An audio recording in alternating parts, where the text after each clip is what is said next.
My name is Champion. So, Great Zimbabwe is an old kingdom built between 1100 AD and 1550. It was built by the ancestors of the Shona-speaking people. And I also have to understand that when we became independent, that's where the name of the country comes from. The word Zimbabwe, it means a big house of stone. In terms of area, at least 720 hectares, and altitude, that's 1100 meters above sea level. And also it's a World Heritage Site, given the status in 1986. So in Zimbabwe, we do have 5 World Heritage Sites: Great Zimbabwe, Kami, Matopos, Mana Pools, last but not least, Vic Falls. So Great Zimbabwe here, it is the largest of several stone walled structures that are scattered across central southern Africa. We do have some of these dry settlements on eastern Botswana, known as Dombo Shawa. We go to Tulamela, Mapungu in South Africa, Manekwen with our border with Mozambique. Those were the 5 states of the Shona kingdoms, and the Great Zimbabwe was the last kingdom. And it clearly shows the evolution of architecture through time. In Africa, as a stone structure, it is only rivaled by the Great Giza Pyramid of Egypt. Karanga village, where they do traditional dancing as a way of trying to preserve our culture. They also sell some craft. Site museum, where we are going to see the artifacts which were found in and around Great Zimbabwe. This includes the famous bird carvings. You do not have been able to see the king without first of all arranging an appointment through the man who lived here. Was like a principal counselor. So that's why I said today permission is granted. So we are going to cover 350 meters to reach the top. When coming down, we'll use the modern path on our left side. The modern path was built in 1937. The creators were using the blocks of that outer perimeter wall to build that modern path in 1937. Surrounding the kingdom, we can see many granite hills. Maybe when they have gathered with stone, they could form a line so that you have to pass the block. It took about 100 years of building. We do believe that some of these guys died without enjoying the achievements. The climb to Great Zimbabwe is a journey in itself. With each step, you are transported back in time, feeling the weight of history on your shoulders. The effort is rewarded by the breathtaking, panoramic views that unfold before you.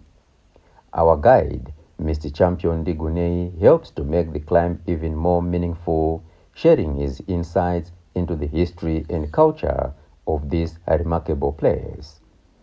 Great Zimbabwe is a city of stones built with incredible precision and skill. The walls are a testament of the engineering prowess of its ancient inhabitants. The carvings and patterns found throughout the site offer clues to the cultural and religious beliefs of the people who lived here. Triangle Hippo Valley and Chirezi. So it's a man-made lake. At one time, it used to be the largest lake in Zimbabwe after Kariba. But today, we have another one lake, much bigger than this one. It's Tugimkosi. Right, that's Nemama Primary School. And the building before Nemama is our admin of Great Zimbabwe National Monument. Right, here we are just blinded with the smoke there.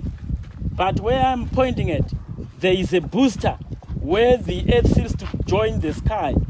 There's the booster, that's a Wimpy. That area of Wimpy when you are right, the town there. That's Wimpy, that's 27 kilometers away from here. Right. We also needed to understand that there were archaeologists who started all this work. So the first wave commissioned by Cecil John Rose, 1891. So he chose James Theodore Bank. He was a British antiquarian who had an authority on the Mediterranean and then Western Eastern civilization. So that guy was given this way to do. Researchers believe that Great Zimbabwe was the capital of the Kingdom of Zimbabwe, built around the 11th century by the Shona people under King Munumutapa. Great Zimbabwe is a timeless symbol of Africa's rich heritage. To this day, the monument still has undiscovered tunnels and caves under the hills.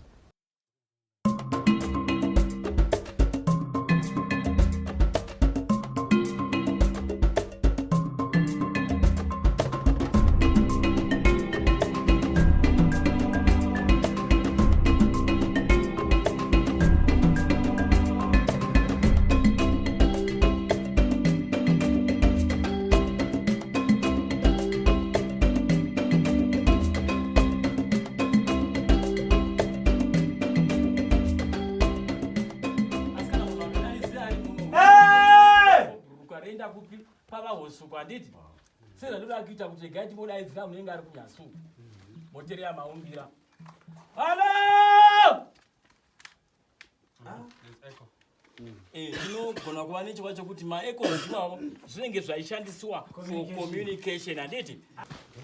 Yeah, they discovered some clay pots which were used for the processing of gold in its enclosure, because some clay pots were discovered in this compartment.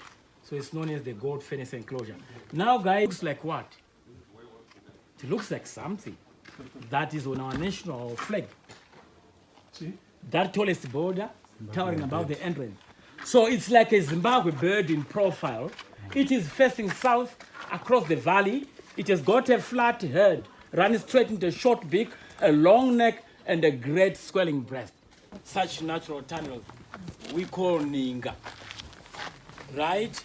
Even in Zimbabwe, we still have chiefs. When they die, they are buried in caves. It's also in Ninga. Panapa vanoti pane Ninga yakavarwa. Kweinoguma hakuna anonyatsokuziva, asi vari kuti itano iri pasi apa rakadzika. Saka changosara kuitwa ndechokuti ma-spirit mediums vauye pano vanoita ma-rituals avo. After their rituals, then toita go ahead kune ma-archaeologists edu vanoidza kuresearch kusarura kuti tione kuti panopindika here handiti. Time ichaiva yekuti vauye uno vaite zvinhu zvakafanana naizvo.